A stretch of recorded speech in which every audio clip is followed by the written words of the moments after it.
Hello and welcome to my first video of 2021.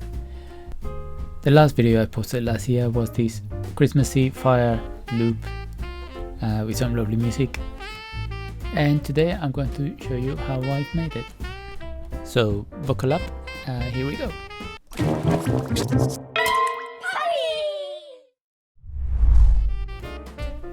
So this whole project started with a single brick which I just placed in the corner and duplicate many times at same distance from each other. So the reason I chose Illustrator to do it is because then I can duplicate movements like this and fill up the whole screen very quick. Now I'm using an effect called roughen, which makes the edges uneven and it makes it look a bit more handmade and less computer-like.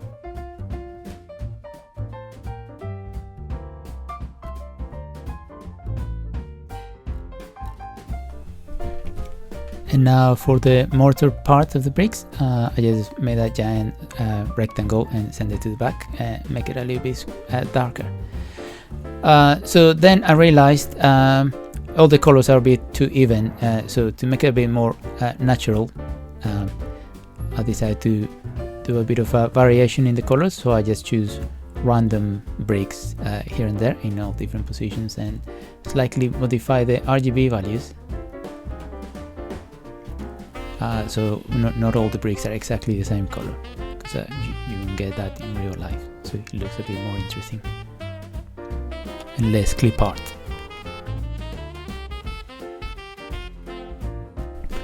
And once I'm happy with the variation of color, then I just duplicate the whole block and I decide to rotate it so the colors are a bit different, and then replicate those 4 lines again further up, and then do the same until I fill up the whole screen, which should be done fairly quick.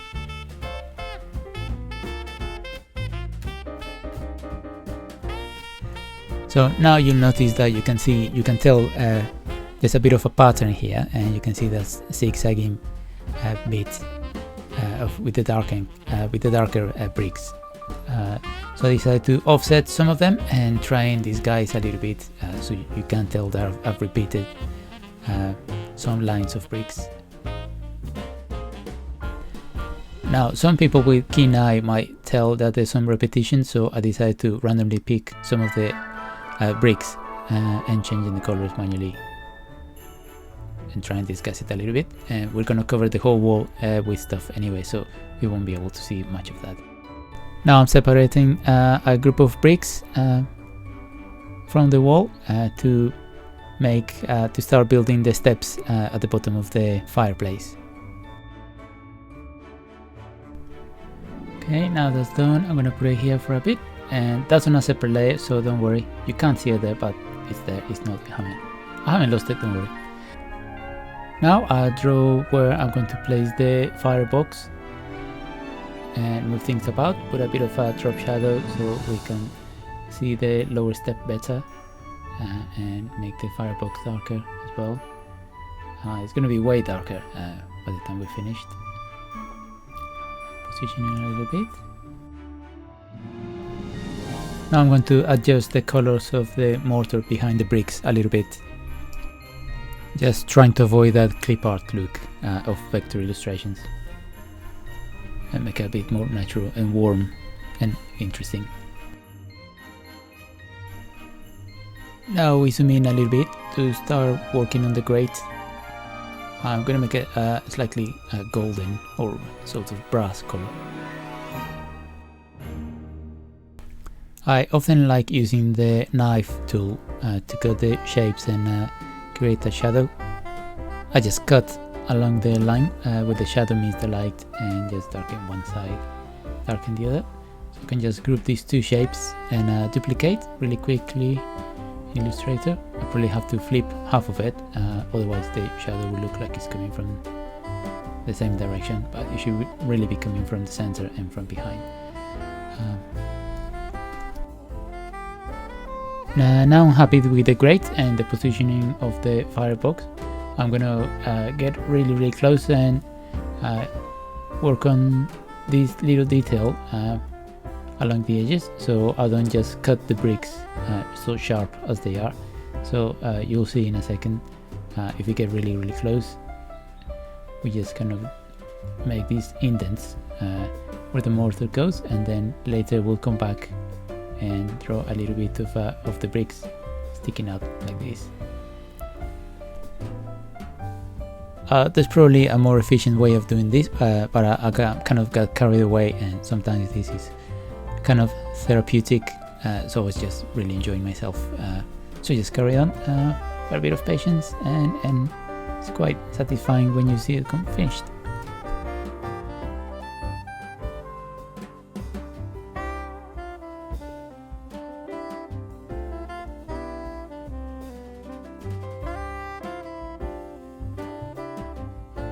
Once that's complete, I'm going to duplicate the step of the fireplace and make it into a wider one that's a bit lower.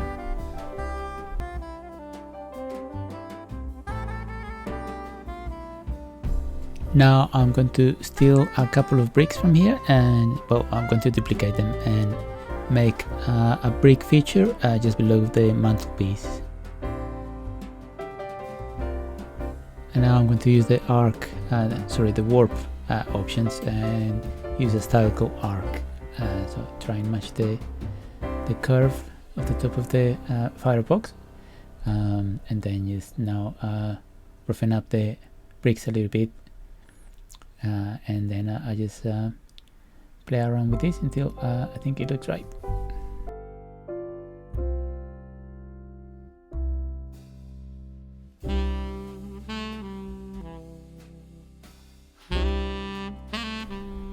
Now we can move on to the mantelpiece, which is the wooden shelf just above the fireplace, where we can put some Christmassy decorations when finished. You need to try and find wooden color, roughen the edges a little bit, and then that's a bit too much, isn't it?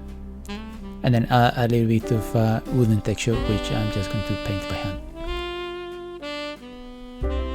I actually really enjoy this part of the illustration, just a bit of a free hand-drawn section, quite relaxing, quite abstract. I should just do a video of filling up a whole giant space with this. Maybe not. It's quite weird listening to Christmas music in the middle of January, whenever you're watching this. So yeah, anyway, now the stockings, fun part. So yeah, so this looks a bit too straight, doesn't it? So I'm just gonna get a bit more interesting angles and then round up the edges, and with the fluffy part at the top, some texture so it looks a bit hairy. Position a little bit. Then I'm going to use the knife tool to cut. Oh no, first I'm gonna put the hangy with a bit of nail. Then I'm going to use the knife tool to cut the heels and the toes section.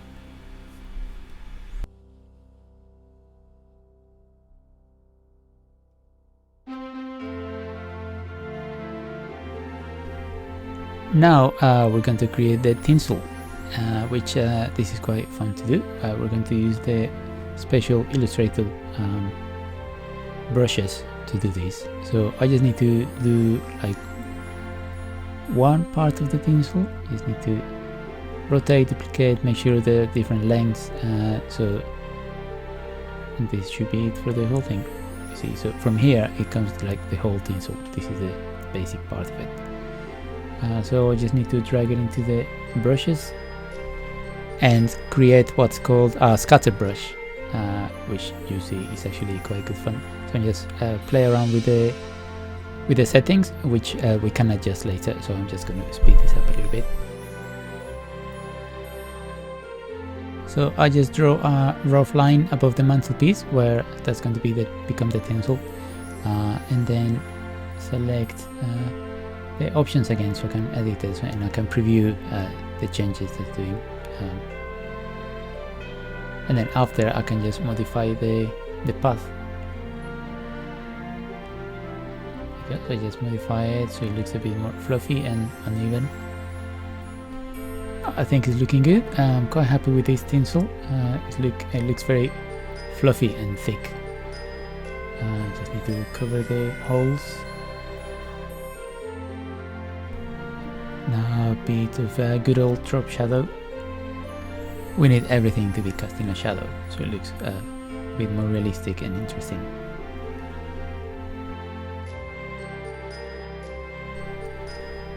Now I'm happy with the tinsel. We can add a little bit more on top of the mantelpiece, so it looks like it's slipping over a little bit. We can give it a bit more color in After Effects later. Now I think it's looking a bit too symmetrical, so I'm just gonna put a bit of variety in the amount of stockings and the sizes as well. Right, now we can move on to the fairy lights. I'm going to use a different kind of brush. This time I just need to do like a sequence of lights. I'm just going to put like 3 or 4 in a sequence and then create the brush. I just need a very dark color for the wire and just any old light color, and we'll make them glow in After Effects. I think that should do it. Now we drag it to the brush window, and this time we're going to create one called a pattern brush, which is just going to repeat this bit of illustration we've done along a path. So we draw the path where the lights are going to be, and then we select the brush. Now there's an issue here where we have double lights, is because there are lights at either end, so it repeats. So I think this should fix it. There you go. Nice. Now it's just a matter of adjusting the fairy lights, position them where we want them to go, and we can move on to After Effects to put it all together.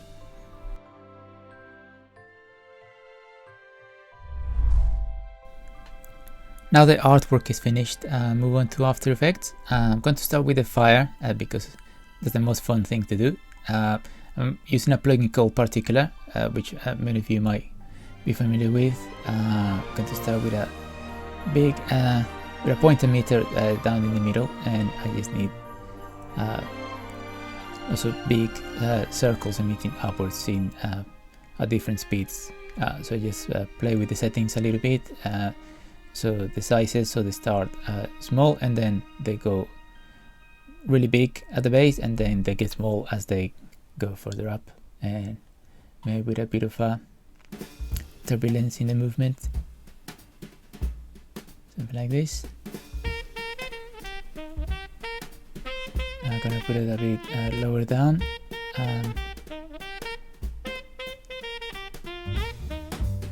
Yeah, I need to get the meter a bit wider, so have a wider flame, and probably bigger circles, big sharp circles. Once I'm happy with the main emitter, duplicate it and change the color to black. This is going to mask the main emitter and kind of shave off one side of them. So I just need to change the angle, put them to one side, and then aim it toward the center, so it just kind of cuts the top left of it. And once I'm happy with these black circles, which will be smaller and with a bit more random sizes throughout their life, I'll duplicate it and put it on the other side, so to shave off the other corner, so it ends up with a sort of a tippy shape, sort of just very irregular. Just like that, to the right side, and then change the angle, the direction, so it goes towards the middle. I just need to make sure the circles are a bit closer together. Okay, so these don't look quite right, so I'm going to delete the ones on the right hand side and then start again with the ones on the left. Just need to make the sizes a bit more random and change the aspect ratio. Probably make them bigger and more of them, so it's a bit fuller. So it's a cleaner cut. Well, cleaner, we don't want it to be too clean, we have a bit of loose parts coming off the main fire as well. And once I'm happy with that, then again duplicate and then change the randomness seed so they're not quite the same. Okay, so this looks much better. Now I just need to make sure it loops.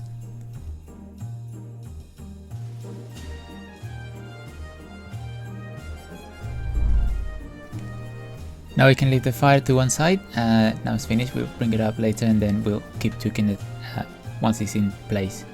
Now it's time to import the artwork, and I'll make sure to keep all the layers separate so I can adjust them as I see fit. I just need to make the colors a bit darker and put a bit of a vignette around it so it looks like there's a source of light coming from the center. Just to make sure I do the same through all the layers. So I'm basically darkening the colors so it look a bit more intense. Now I'm going to work on the fairy lights. This is quite a nice fun thing to do. So I'm going to duplicate the lights and apply an effect called maximize to make it thicker, increase the contrast and blur them out, and change the blend mode to add, and you can see they already look like they're glowing a little bit. Now for a bit of a sparkle, I guess, I'm going to use this effect called star glow, but I don't want the star glow to be constant. I want the lights to look like they're blinking at random intervals, so I'm going to use a mask using this fractal noise and just animate it in random ways, and this basically is going to affect what part of the star glow we're going to see. So as you can see, as it animates, the white areas of the noise will reveal the star glow. So you can see they're already blinking.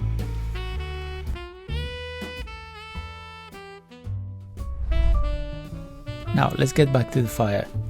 I'm creating a new composition and import the fire loop several times. I need to offset the loop obviously so all the flames look very different, and I just do variations of the colors between yellows and reds and make them different sizes as well.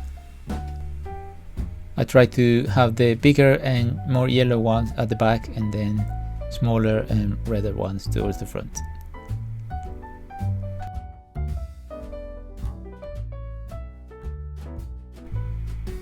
Okay, so that's looking good now. Now we can bring it into the fireplace. Finally, just need to adjust the size and put it in the right place.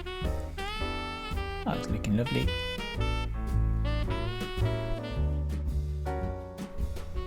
Right, so to make it look like the fire is actually there and emitting light, I'm going to duplicate the fire and blur it.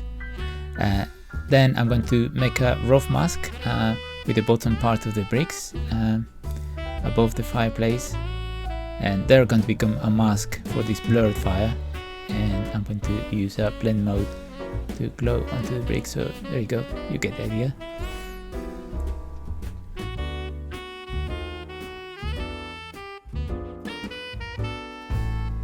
Now a little detail down here, I don't think the steps look like they're actually there, so I'm going to duplicate them and fill them with a dark color and blur them so there's like a bit of a dark shadow on both sides of the steps.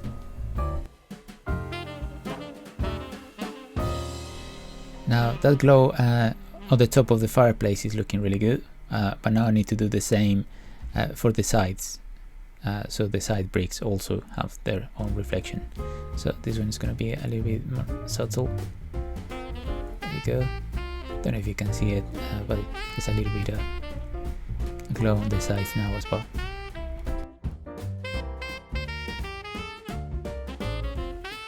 Now this is looking good, but now to give it a bit of a texture, I'm going to import this brick texture and put it over the bricks, so it looks a bit more interesting. So let's make a very rough mask to exclude the fire and have the texture only on the bricks. This is looking good, but the fire still looks like a vector illustration, so I'm going to mask an adjustment layer so it affects only the fire. I'm going to add some glow to it. I just need to tweak with it. Oh, look at that, that looks so much nicer. Now it's looking actually hot and lovely. Really like this. Right, so as you know, the devil is in the details, so I'm going to do the same as well for the fire guard. Just duplicate it and shrink it a little bit, only sideways, and brighten them up so it looks like it's being lit by the fire. Now I'm going to start a new comp and create some more particles. I just want to create some cinders flying off the fire, which is quite nice on a bonfire. Obviously on a chimney you won't get that, especially coming out of the fireplace. But I think it will be a nice touch and make the whole scene look more alive. In real life the cinders will be inside the firebox, so we won't actually see very much of them. But I'm gonna cheat a little bit. Just need them for the colors of the particles to range in sizes and shapes, and also in color between yellow and red. Put a bit of turbulence, so the wave in the air a little bit.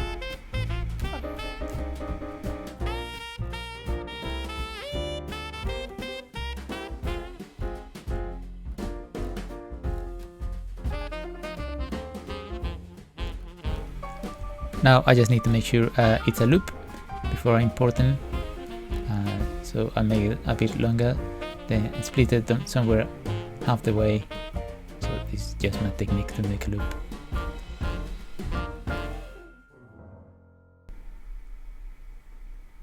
Yeah, this is good. Now I'm happy with them. I just bring them in, put an add blend mode. Just maybe put a bit more of them so they're more noticeable.